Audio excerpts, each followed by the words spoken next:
वक्रतुण्डं महाकाय सूर्यकोटिसमप्रभ निर्विघ्नं कुरु मे देव सर्वकार्येषु सर्वदा।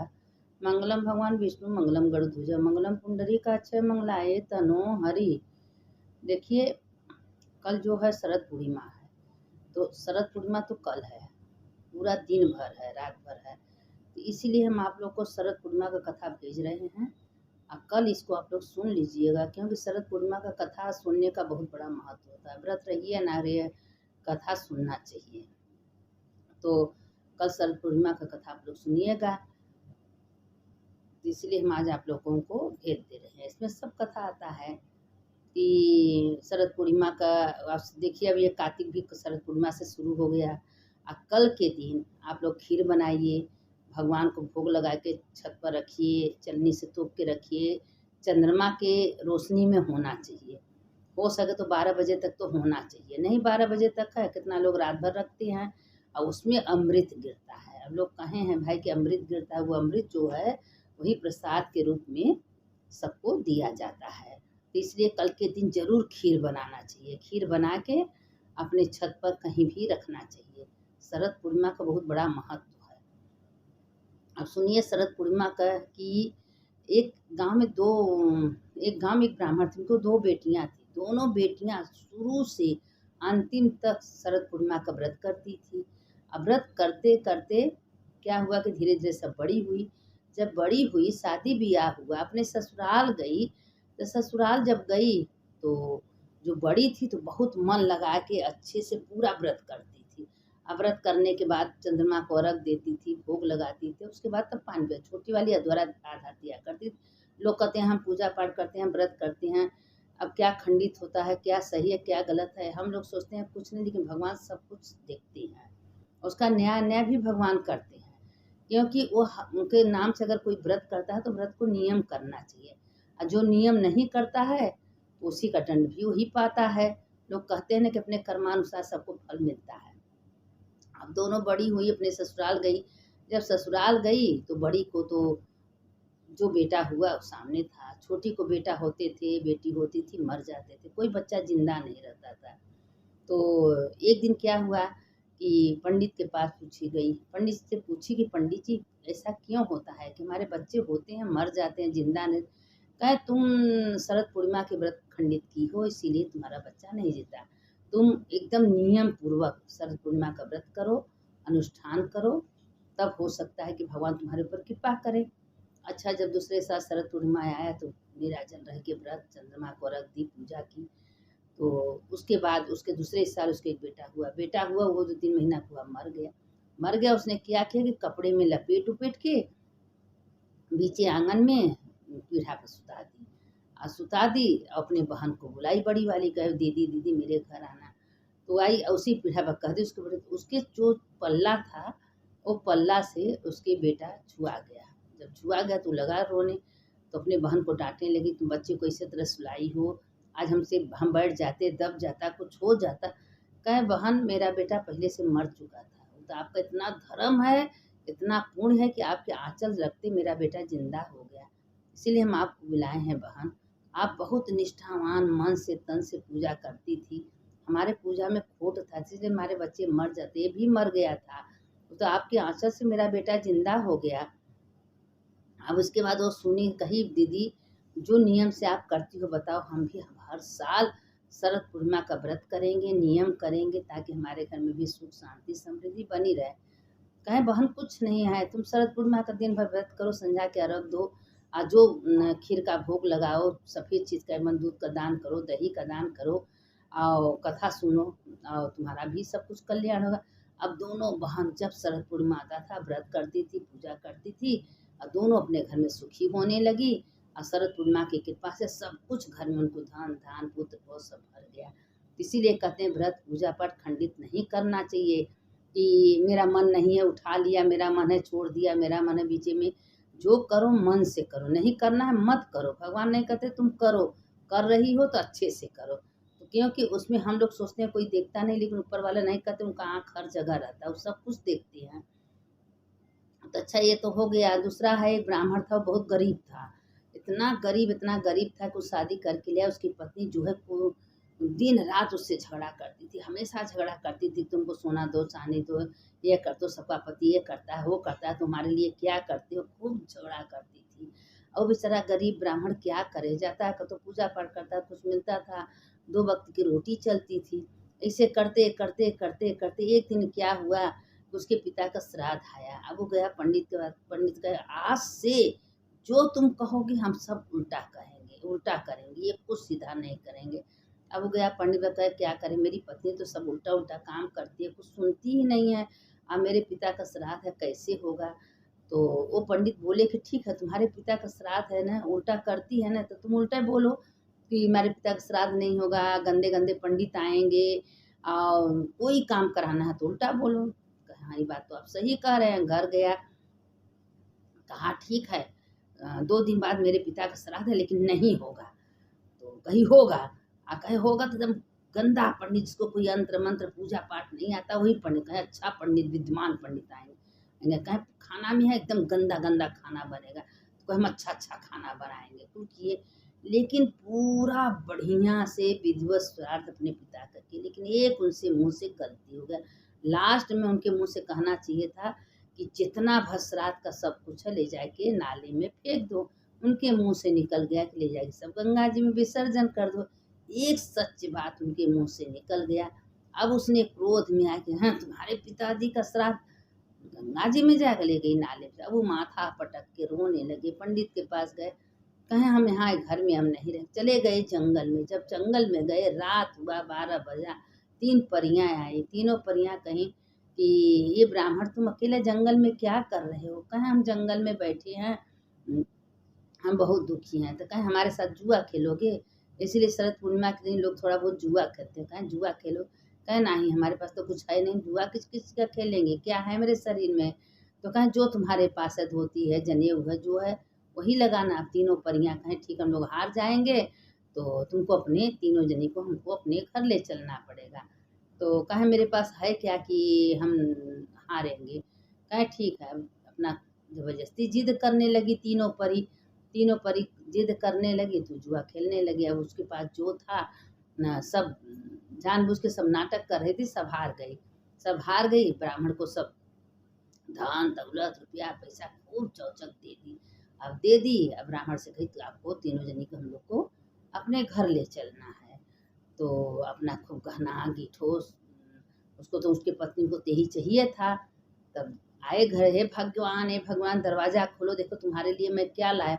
क्या लाए होगे, हमेशा डांट डांट के झोंक झोंक के बोलती थी। जब दरवाजा खुली तो कही 3 जने को कहाँ से उठा लाए। कहीं तीनों तुम्हारे सेवा करेंगे, तुम्हारा सारा टहल काम करेंगे, तुम रानी बन के बैठना, तुम्हारे तुमको धन चाहिए गहना चाहिए, लो तुमको बहुत मिल गया। और वो लेके बड़ी खुश हुई, सोची चला बलाए चला 3 ठे तो आई हैं, पर काम धंधा करेंगे, हमको तो पैसे से मतलब है, जो मन सो करे। अब वो अपना पैसा लेके खूब खुश हुई। अब पैसे की निधि उड़ती थी, बढ़ते वो तीनों जो हैं परियां ब्राह्मण को खूब सेवा करने लगी, समय से भोजन देने लगी, हंस हंस के गले में हाथ ना के बातचीत करने लगी। ये सब भगवान का लीला था। जब गले में बैठ के हाथ बात करने लगी और उसको कोई पूछता ही नहीं था, वो अपना गहना गिठो पैसा कौड़ी उसी में बूढ़ी उतरा रही थी, क्योंकि उसको पैसा। कुछ दिन बीतते, देखिए पैसा कभी किसी का सुख नहीं देता है। अगर जिसके पति सुख नहीं देंगे, पति मेरे होते हुए किसी दूसरे पति की पत्नी की जाए उससे प्यार करें, हमसे बात नहीं करते, हमको सुख ही मिलेगा। तो अपना पति होते हुए तो ये सोच लीजिए कि अगर पति का प्यार नहीं है तो ज़िंदगी में कुछ भी प्यार नहीं है। और उसने सोचा कि हमारे लिए गहना गिठो गहना गिठो पैसा जब अच्छा लगता है जो पति साथ में हो, पति का बोली अच्छा हो, साथ अच्छा हो, प्यार अच्छा हो। अब उसने क्या किया कि कुछ दिन बीतते बीतते अब उसको समझ में आ गया कि अरे तो तीनों हंस हंस के गले में हाथ ना के बतियाती हैं, बोलती हैं, हंसती हैं हमारे पति से। हमको भाई तो कहने लगा कि तुम लोग ऐसा हो, जहाँ से आए हो तहाँ से। कहें क्यों, तुमको गहना चाहिए, पैसा चाहिए, धन दौलत से तुमको मिल गया, अब तुमसे क्या मतलब है। ब्राह्मण कहे भाई तुमसे क्या मतलब है, हम इनमें बड़ा खुश हैं, इन लोग हमारा सेवा करें, समय से भोजन पानी दे रही हैं, और तुमको तो खाली पैसा गहना दिन रात कचर कचर कचर कह के दिन रात लड़ती थी। तो अब लगी माफ़ी मांगने कि अब हमारे समझ में आ गया है कि पैसे से बहुत सुख नहीं मिलता। हम जरूर पैसा ले लिए, गहना ले लिए, उससे कोई सुख समझ में नहीं आ रहा है। जो सुख पति के बात में है, पति के सेवा में है, पति को समय से भोजन में है, वह सुख हमको घने गीठों में नहीं है। अब वो तो भगवान का सब लीला था। ब्राह्मण इतना सीधा साधा था, भगवान का भजन कीर्तन करने वाले। अब भगवान तीनों परियां को भेजे थे परीक्षा लेने के लिए। अंत में वो जो ब्राह्मणी थी वो सुधर गई। सुधरने के बाद उसकी समय से भोजन बनाने लगी, अपने पति का खूब सेवा सत्कार करने लगी, पैर धोने लगी, उनको टीका लगा के उनका पैर पड़ती थी। ऐसा करते करते जब कुछ दिन बीत गया तो कहें भाई तो बदल गई है। उतने में क्या हुआ कि तीनों परियों तो परी रही, तीनों परी अंतर ध्यान हो गई। और लेकिन धन दौलत रुपया पैसा गहना गिठो सब दे के गई। और ब्राह्मणी खूब खुश रहने लगी और पति के आते मंत्र हानि से तुरंत चाय पानी ले आती थी, पूछते उल्टा पुल्टा काम नहीं करती थी, क्योंकि शरद पूर्णिमा का प्रभाव है। ये शरद पूर्णिमा का कथा है। जो ये शरद पूर्णिमा का कथा सुनता है या दूसरों को सुनाता है उसके समस्त पाप, जैसे उन दोनों बेटियां का भगवान ने शरद पूर्णिमा का दिन लौटा दिए, उन दोनों के घर में सुख शांति समृद्धि आई, उसी तरह इस ब्राह्मण के घर में सुख आया। तो ये शरद पूर्णिमा का जो व्रत करता है, जो खीर का शाम को भोग लगाता है जो नियम से, तो उसके घर में भी सुख शांति समृद्धि आती है। नहीं कुछ करते हैं तो जो खाली कथा शरद पूर्णिमा का अगर सुन ले तभी उसके घर में सुख शांति समृद्धि आती है। अब शरद पूर्णिमा का कथा तो देखिए सबको सुनना चाहिए, क्योंकि ये मामूली बात नहीं है। कल से कार्तिक शुरू हो जाएगा। कार्तिक जो महीना भर स्नान करेंगे तो वो का देखिए। अब आप लोगों को हम शिव पुराण कथा नहीं डालेंगे इसलिए कि अब कार्तिक शुरू हो गया। अब हम कल से एक अध्याय रोज हम आप लोग को कार्तिक महात्म डालेंगे और वो कार्तिक महात्म आप लोग पर डे रोज सुनिएगा, इसलिए कि अब किसी के पास कार्तिक महात्म है ना है, कोई पढ़ रहा है नहीं पढ़, आप लोग अगर कार्तिक स्नान कर रही हैं, कार्तिक महीना सुन रही हैं तो उससे आप लोग का समस्त पाप नष्ट हो जाएगा। और नहीं नहा रही हैं तब कार्तिक महीना सुन लेंगे। देखिए कथा पुराण को इससे बहुत महत्व होता है। जो कथा सुनता है, सत्संग करता है, उसके मन में आत्मा में सुख। जो कहते हैं पेट भरने के लिए भोजन चाहिए, लेकिन आत्मा का खुराक सत्संग है, कथा है, पुराण है।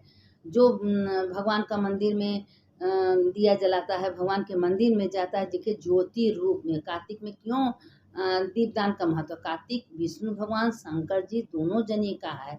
ये कार्तिक महीना मामूली नहीं है, न अपने में कौनो महीना मामूली नहीं, 12 महीना का महत्व है और कार्तिक तो इससे विशेष करके महत्व है।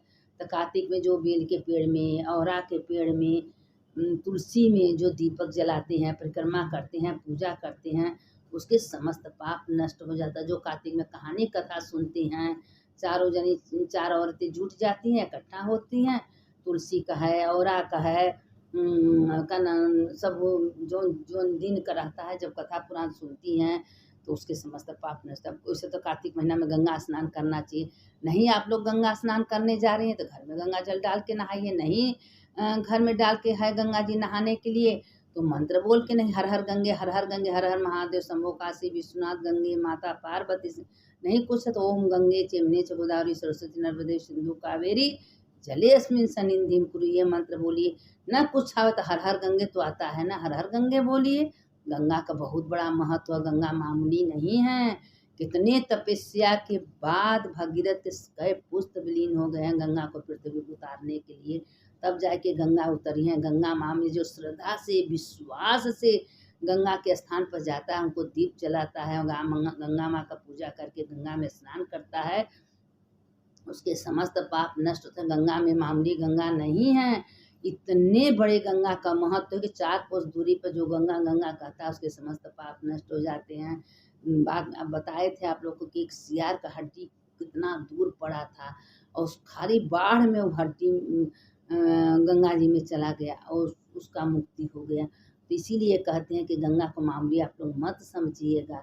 जो भी गंगा का दर्शन कर लेता है, गंगा का स्नान करता है, गंगा में दीपदान करता है, श्रद्धा से प्रेम से, उसके समस्त पाप नष्ट। देखिए गंगा में रहने वाले मल्लाह तो दिन रात रहते हैं, नाव चलाते हैं, मछली दिन रात गंगा में रहती है, तो उससे मुक्ति नहीं होता। मुक्ति श्रद्धा से, प्रेम से, भाव से। कोई चीज़ में अगर आपको श्रद्धा है, विश्वास है तो उसी जगह भगवान है। अगर श्रद्धा नहीं है तो विश्वास नहीं है तो भगवान नहीं है। इसलिए खाते पीते उस दिन भगवान का मनन करिए, चिंतन करिए, भगवान का नाम लीजिए, आपका कल्याण होगा। शरद पूर्णिमा का कथा कल आप लोग सुन लीजिएगा। सुनने वाले की जय, सुनाने वाले की जय। जो सुनता है उसका भी जय होता है, जो सुनाता है उसका भी जय होता है। इसीलिए आप लोग से कहते हैं कि आप लोग को कथा मेरी अच्छा लगे तो उसमें कमेंट में लिखिए और लाइक करिए, सब्सक्राइब करिए। इसको करेंगे तो आप लोग पुण्य की भागी बनेंगे, इसमें कोई संशय नहीं है। कथा बांटना चाहिए, अपने पास नहीं रहना चाहिए। नहीं तो आम के मती जैसे आम है, वो अगले जन्म में ब्राह्मण था, कभी किसी को विद्यादान नहीं दिया था, तो उस आम तो हुआ, सड़ सड़ के उसमें कीड़ा पड़ गया। तो इसीलिए कहते हैं जो आपके पास ज्ञान है उसको दूसरों को बताइए, दूसरों को दीजिए। सुनने वाले की हमारे पास तो कोई ज्ञान नहीं है, लेकिन जो थोड़ा बहुत भगवान बताते हैं हम थोड़ा बहुत आप लोग को बता देते हैं। शंकर शंकर, हर हर शंकर, शंकर शंकर, जय जय शंकर। मंगल भवन या मंगल हारी, उमा जपते त्रिपुरारी। अच्युतम केशवम राम नारायणम कृष्ण दामोदरम वासुदेवम हरिम। श्रीधरम माधवम गोपिका वल्लभम जानकी नायकम रामचंद्रम। हर हर महादेव, घर घर महादेव।